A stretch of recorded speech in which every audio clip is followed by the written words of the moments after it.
Sound point क्या हाल है। अजमल जामी दुनिया व्लॉग में नारा मस्ताना की नई और अहम तरीन किसके साथ हाजिर है। कल आपने देखा दुनिया टीवी की स्क्रीन पर 8 बजे कामरान शाहिद साहब लेके बैठे हुए थे उस्मान डार साहब को अपनी कदीमी आबाई हवेली में। उनका इंटरव्यू तहलका खेज साबित हुआ, लेकिन उसके ऊपर अनगिनत सवालात खड़े हुए। वो तमाम सवाल मैंने लिख लिए जो सोशल मीडिया पे नाजरीन ने, सारफीन ने और नाकदीन ने खड़े किए, ताकि वो एक एक सवाल इनसे अनसेंसर्ड पूछा जाए। जनाब कोई वीलॉग में एडिटिंग नहीं होगी सर। ठीक। कामरान साहब बहुत शुक्रिया, आपने वक्त दिया। जनाब कामरान साहब जैसे ही ऑफिस आए, तशरीफ लाए, तो मैं इनकी खिदमत में हाजिर हुआ कि सर फौरन आपका वक्त चाहिए। इज वेरी काइंड कि उन्होंने वक्त दिया। भाई आप सर, इंटरव्यू के जो कंटेंट है उस पर तो बाद में बात करते हैं। पहला हिस्सा ये है जिस पे सवाल जो उठे आपके इंटरव्यू के बाद, वो ये हैं कि उस्मान डार तो एक अरसे से गायब थे, रूपोश थे। वो अचानक मंजर आम पर आए और आपकी कदीमी आबाई हवेली, हम भी वहां गए हैं, वहां वो बरामद हो रहे हैं और आप उनका इस्तकबाल कर रहे हैं। ये मोजा जो है ये कैसे हुआ है? इसके पीछे क्या गिद्दड़ सिंगी है? ये उस्मान डार साहब का अपना इनिशिएटिव था। उस्मान डार साहब चाहते थे मुझे इंटरव्यू देना।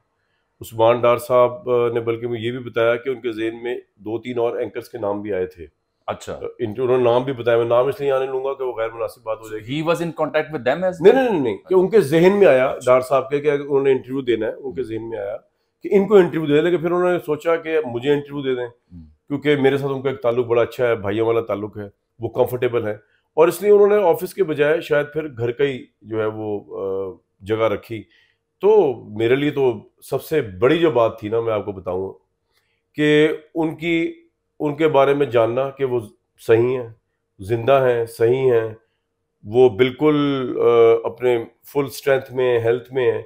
मेरे लिए सबसे बड़ी खुशी ये थी। इंटरव्यू मेरे लिए इतना इंपॉर्टेंट नहीं है, आप यकीन करें, क्योंकि उस्मान डार भाइयों की तरह है। मैं वैसे ही उनका ये समझता हूँ जो जिस मराइल से वो गुजरे होंगे, क्योंकि वो तो 9 मई से रोपोश थे, कि जिस तरह उनकी फैमिली उनके मुतालिक फिक्रमंद होगी, उस तरह मैं भी फिक्रमंद था उनके मुतालिक। और जहाँ तक आपने पूछा कि वो कहाँ थे, तो वो तो मैंने ऑन एयर सवाल पूछा है उनसे। तो उन्होंने जो जवाब दिया है वो ये था कि जी 9 मई के वाक़यात के बाद जिस तरह का माहौल बना और जिस तरह तहरीक इंसाफ का परसेप्शन उभर के सामने आया, तो वो डबल माइंड हो चुके थे, सोच रहे थे कि उन्होंने करना क्या है, पार्टी में रहना है, पार्टी में नहीं रहना। ये उनका अपना जवाब को लगभग इस किस्म का ही था। तो ये सवाल तो मैंने उनसे पूछा है। ये ऑफर बात भी इस मौजूद नहीं, और जो इंटरव्यू चला है ना जामी साहब, वाज इट एडिटेड? ये बताने लगा, आप पूछ सकते हैं मेरे एग्जीक्यूटिव प्रोड्यूसर से भी, एक लाइन एडिट नहीं है उसके अंदर। As it is, as it is, even as live से हम कहते हैं। हाँ, एज लाइव ही हुआ है। कैमरा भी एक दफा बंद नहीं हुआ, यानी कि वो कहीं फंबल भी नहीं किए कि बंद कर दिया हो, मैं कहीं फंबल नहीं किया कि बंद कर दिया, एज लाइव हुआ है। ये आपसे राब्ते में कब आए? ये उसी दिन आए राब्ते में जिस दिन इनका इंटरव्यू हुआ है। अचानक? हाँ जी, अचानक। उससे पहले और 9 मई के बीच आपका इनसे कोई राब्ता नहीं हुआ? नहीं, फोन वगैरह पे तो होता रहता था। अब मुझे उसका याद तो नहीं कब हुआ था, वो तो होता रहता था। लेकिन रिसेंटली अगर आप कहें तो अभी आए थे राब्ते। और उस्मान डार साहब को किस चीज़ ने फोर्स किया कि वो अचानक रात गए आपकी हवेली में ही बरामद हुए? एक्चुअली रात का तो ये था कि मैंने रात का टाइम इसलिए क्योंकि मेरा प्रोग्राम होता है 8 से 9, आपको पता ही है। उसके बाद फिर कैमरे वगैरह अरेंज करने थे, क्योंकि ये कोई ढकी छुपी चीज़ तो हो नहीं रही थी। तो दुनिया न्यूज़ के उसमें था, दुनिया न्यूज़ के कैमरामैन वहाँ थे, दुनिया न्यूज़ की प्रोडक्शन टीम वहाँ पे थी। तो उसके लिए फिर मैंने खुद टाइम ये सजेस्ट किया कि ये वाला टाइम बेहतर है। उस्मान डार साहब आपके यहाँ तक पहुंचे कैसे? Who brought him there? वो अपने गाड़ी पे आए थे, साथ ड्राइवर था उनके। In his own car? मुझे तो उनकी इस गाड़ी का पता ही नहीं कि उनकी असल गाड़ी कौन सी है, तो मैं ये नहीं कह सकता कि अपनी गाड़ी थी, दोस्त की गाड़ी थी, किसकी गाड़ी थी। इंटरव्यू के बाद कहाँ गए? ये भी मुझे नहीं पता, लेकिन मुझे ये पता है कि वो अपनी फैमिली के साथ है इस वक्त। लेकिन वो सियालकोट तो नहीं पहुंचे अपनी वालदा और भाई? नहीं नहीं, वो अपनी फैमिली के साथ है। उनका एक घर लाहौर में भी तो है ना। He is with his immediate family? मेरी जहाँ तक इन्फॉर्मेशन है जी, जी इमीडिएट फैमिली, उनके बच्चे और उनकी फैमिली। पीटीआई ने इसके इंटरव्यू के बाद जो एक प्रेस रिलीज जारी की है, उसमें कहा जी कि ये एक पुरानी बोतल में एक नई शराब डालने की कोशिश की गई है। ये रद्दमल जो पीटीआई ने इस पे आप उस इंटरव्यू करने के बाद कैसे रिस्पॉन्ड करेंगे? नहीं, मुझे पीटीआई को रद्दमल देने की जरूरत नहीं है।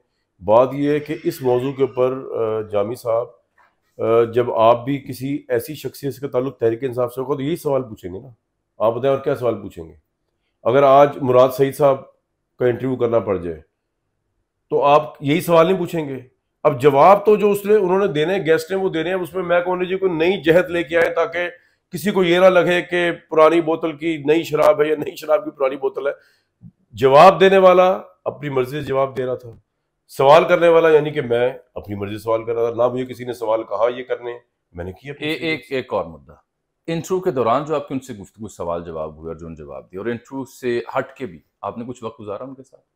नहीं कुछ ज्यादा नहीं, हम खाना खाया, हमने चाय पी, बड़ा रिलैक्स माहौल था। घंटा डेढ़ तो गुजारा ना? हाँ जी हाँ जी। तो उन दोनों में यानी दो चीजें, एक इंटरव्यू जो ऑन एयर किया और एक इंटरव्यू की ऑफ इंटरव्यू जो आप खाने पे बैठे हैं, उन दोनों में और जो गुफ्तगू हुई को फर्क है?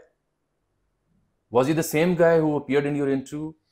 मेरी ज्यादा इस बारे में ये बात तो नहीं हुई कि इंटरव्यू जो आप दे रहे हैं, जैसे कि आप लोग बातें कर रहे हैं ना जी, पता नहीं इनको किस कहा, मुझे नहीं पता, वो उनका अपना वो देना चाहते थे इंटरव्यू, उनकी क्या उसकी लॉजिक थी देने की, वो तो डार साहब खुद ही बता सकते हैं आपको। लेकिन मैंने ऐसा नहीं कुरेदा कि यार आपने जो जवाब दिया ये आपने सही दिया था, ये जवाब का गलत था। मैं दोबारा सादा पूछ लेता हूँ, यानी इंटरव्यू से हट के जब आप बैठे खाने पे, तो जो गुफ्तगू पहले हुई इंटरव्यू के दौरान, उसके बाद भी जो गुफ्तगू थी, मोर और लेस कंटेंट सेम था या इंटरव्यू के बाद कुछ और वो बात कर? हम तो लाइट वे में बात कर रहे थे, पॉलिटिकल मामला क्या चल रहे हैं, इंटरव्यू के कंटेंट पे तो बात नहीं हुई है। उनकी सेहत मिजाज तबीयत ठीक थी? आपके सामने ही है, दौड़ते हुए आए हैं ऊपर सीढ़ियां चढ़ के, जब मेरे उस पे तो ठीक थे वो माशाल्लाह। मुझे तो यही खुशी थी कि वो ठीक है, और मैंने उनको देखा है, उनको मुलाकात हुई मेरी उनसे। उनकी वालदा का रद्द-ए-अमल भी आया है, क्या अच्छा। आप कामरान शाह चाहेंगे कि उनकी वालदा ने जो कहा है कि जी ये प्रेशराइज करके बंदूक की नोक पे, या उनका मफहूम ये है कि ज़बरदस्ती इंटरव्यू दिलवाया गया, ये किया गया, और मैं अभी भी इमरान खान साहब के साथ खड़ी हूँ और मैं लड़ूंगी इंतखाब और मैं देखती हूँ, क्या कामरान शाह चाहेंगे कि उनकी वालदा से भी बात करें, उसका भी इंटरव्यू करें? हाँ हाँ मेरे भाई, मुझे तो अगर उसामा बिन लादेन जिंदा होता और उसके इंटरव्यू का मौका मिलता बीइंग अ जर्नलिस्ट, मैं तो करूंगा। मुझे तो आप ये आपकी ऑफर उनकी वालदा के लिए भी? और उनकी वालदा तो खैर बड़ी काबिल एहतराम है, जी जी बिल्कुल, जो चाहे इंटरव्यू देना चाहे। बल्कि पीटीआई या नून लीग या पीपल्स पार्टी के जितने लोग रुपोश हुए हैं, उनका आपके प्लेटफॉर्म से ओपन ऑफर है कि जनाब मैं आपका इंटरव्यू करूंगा, इसमें क्या है। तो एक तनकीद हुई कि ये तो ऐसा कोई रहनुमा प्रेस कॉन्फ्रेंस भी कर सकता था, जैसे माजी में एक रिवायत रही कि प्रेस कॉन्फ्रेंस किया, अल्लाह ताला का इजहार किया, चलते बने। इंटरव्यू के जो फॉर्म लिया गया जिस तरह से, उस पर एतराज़ है कि एक मुनासिब तरीका नहीं था, इससे शायबा हुआ, शक हुआ, सवाल खड़े हुए। दोबारा को पीटीए का रूपोश रहनुमा आपसे दोबारा रब्ता करता है, विल यू गो अगेन के इंटरव्यू करेंगे आप? जी जी बिल्कुल, सोशल मीडिया की आपको पता है वैसे ही मैं ज़्यादा परवाह नहीं करता, तो वहाँ पे तो लोग पता नहीं अपने वालदैन के खिलाफ भी इतना कुछ लिख देते हैं, तो ये थोड़ी होता है कि उनके वालदैन बुरे बेचारों के, तो वो ट्रेनिंग बुरी होती है, वालदैन बुरे नहीं होते। और मैंने कईयों को देखा अपने वालदैन के खिलाफ लिखा हुआ उन्होंने कि अगर एक पार्टी लीडर के खिलाफ उनके वालदैन ने कोई बात कर दी तो बच्चे इतने बेशरम है कि वो सोशल मीडिया पर बाप के खिलाफ माँ के खिलाफ ट्रेंड चलाए, उनको तो छोड़े आप, व्हाई नॉट करेंगे? जी जी क्यों नहीं। क्या ये इतला दुरुस्त है क्या? और आप भी कीजिएगा अगर आपको मौका मिले। मेरी मोतियालू है नहीं, मेरी फसली नहीं है। सोशल मीडिया से कौन आ गए? मैं नहीं सर, मैं तो आपसे सवाल करने के काबिल हुआ, बड़ी मुद्दत के बाद आपने वक्त दिया। आपने जब कहा मैं आ गया, आप पहले कहते हैं पहले आ जाता। आप बड़े महान, आप जैसे जो महान एंकर्स हैं, ये उनका काम, उनका अच्छा नहीं कोई भी कर सकता है। मैं तो कॉम्प्लीमेंट आपको दे रहा हूँ, सवाल उठा रहा हूँ। ये एक सवाल उठा कि ये कुछ स्क्रिप्टेड लग रहा था जिस मेथड से इंटरव्यू चला है। अच्छा कैसे? कि जिस तरीके से आपने पहले उन्हें बड़ा लाइट वेट, लाइट हार्ट तरीके से उन्हें नॉर्मल किया और फिर उनके मुंह में सवाल आप डाल रहे हैं, ये ऐसे ही कामरान शायद इंटरव्यू करते हैं? मैं हमेशा ऐसे ही करता हूँ, खासतौर पर 1-2 इंटरव्यू होता है। देखिए मैं बताता हूँ आपको, मेरे प्रोड्यूसर मुझे कह रहे थे कि ये कितनी देर का करना है। मैं कहा यार जो असल न्यूज का एलिमेंट है ना, अगर इनसे पूछा जाए तो वो तो है 9 मई के वाकयात, लेकिन अगर हमने इंटरव्यू करना है, मतलब पूरा स्लॉट है, आपको पता है 36 मिनट का होता है, उसके ऊपर करना है तो फिर मुझे थोड़ा सा तो पूछना पड़ेगा ना, थोड़ा बैकग्राउंड से आगे। ये मैंने अपने एग्जीक्यूटिव प्रोड्यूसर से मशवरा किया था मैंने, ये आप उनसे पूछ लीजिएगा, आपके भी दोस्त हैं अंजुम फारूक साहब। उसके बाद ये हमने डिसाइड किया कि इस तरह, हमसे मुराद डार साहब ने भी नहीं, मैंने और मेरे प्रोडक्शन टीम, ये प्रोड्यूसर। आप प्रोड्यूसर का जिक्र करते, जो हमारे प्रोड्यूसर शूट कर रहे हैं मेरे मोबाइल पे, मैं अभी कुछ और ना समझ ले, इशारा ये कर रहा हूँ कि हाँ भी 10 मिनट हो गई या नहीं, क्योंकि हमारी बेसिक क्वालिफिकेशन वो होती है, कुछ और ना समझ नहीं, पता नहीं मैं क्या इशारा कर रहा हूँ। और दूसरी बात ये थी कि आपने कहा कि स्क्रिप्टेड सवाल, बिल्कुल भी नहीं। और मैं क्लैरिटी के लिए, क्योंकि कई दफा वो उन्होंने इन्होंने ये बात होती है ना, तो मैं यस फॉर द क्लैरिटी मैं जरूर उनसे रिपीट पूछ रहा था कि कहने का मकसद ये कि जो बंदा जवाब दे रहा होता है कई दफा अपने फ्रेम ऑफ माइंड में जवाब दे रहा होता है। हम कई दफा जो अमेरिका की जो एम्बेसडर थी, एन पैटरसन, और वो इंटरव्यू तो बहुत ही बड़ा हिट हुआ था उन दिनों में, एक और चैनल पे होता था, कैरी लूगर बिल के ऊपर। मैंने उनसे 9 दफा वो सवाल पूछा कि ये बिल सही था या गलत था, सही था या गलत। तो उसमें 10वीं दफा फिर फायदा ये हुआ कि उसने जवाब नहीं दिया कि जी जो हेडलाइन बन गई उसका जवाब। तो ये तो एक नॉर्मल काम तासुर और तनकीद ही है कि जैसे दोस्त मालिक होते हैं किसी मुल्क के, ऐसे सहाफियों की भी दो शख्सियात या दोस्त खाते होते हैं, तो दोस्तों ने मुआवनत की आपको यहाँ तक पहुंचने में? सर दोस्तों की मुआवनत तो से पता नहीं क्या मुराद है। उस्मान डार साहब ने इंटरव्यू देना ही देना था। अच्छा। वो मुझे ना देते, वो आपको दे देते, वो आपको ना देते किसी और को दे देते, वो किसी और को ना देते, वो किसी कुछ ना करते, वो वीडियो में बयान दे देते, वो प्रेस कॉन्फ्रेंस भी कर सकते। उन्होंने जो करना था उन्होंने करना था, उन्होंने मुझे कह दिया तो मैंने इंटरव्यू कर लिया। उनके जहन में और भी नाम आए थे, उन्होंने नहीं। Who is next? मुझे नहीं पता वैसे, नहीं मैं पॉलिटिकल एनालिसिस ले रहा हूँ। वो जामी भाई अगर मुझे पता होता। Sheikh Farrukh Habib, Sadaqat Abbasi, Asad Umar, who is next? Sir मैं पॉलिटिकल एनालिसिस, मैं तो चाहूंगा कि ये सब लोग जो है ये इस तरह अपनी पार्टी को, खैर अब इस बारे में भी क्या कहा जाए कि पार्टी ने उनको इस लेवल पे लेके खड़ा कर दिया है।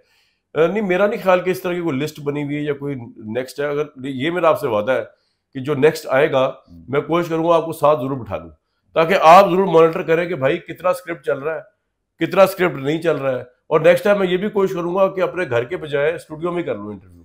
मैं करना स्टूडियो में जा रहा था, लेकिन मसला ये है सर, लेकिन बात एक ही है ना, दुनिया न्यूज की टीम कर रही थी ना उसको, वो उनका कंफर्ट लेवल है कि वो वहां आना चाहते थे, तो मैं क्या कह सकता हूँ। बिल्कुल ठीक है। चलें जी, ये खबर आ गई कि अगले इंटरव्यू में कामरान शाह साहब हमें बुलाएंगे ताकि हम साथ बिठाऊंगा, आप देखिएगा। हम साथ ना अपना मोबाइल खोल के और जो है कि जामी साहब सवाल मैंने अपने हिसाब से पूछे, जवाब मुझे उम्मीद है उन्होंने अपने हिसाब से दिए। अब जवाब की जिम्मेदारी तो कम से कम उनकी रहने देना कि वो तो ना मेरे पे डाल दें।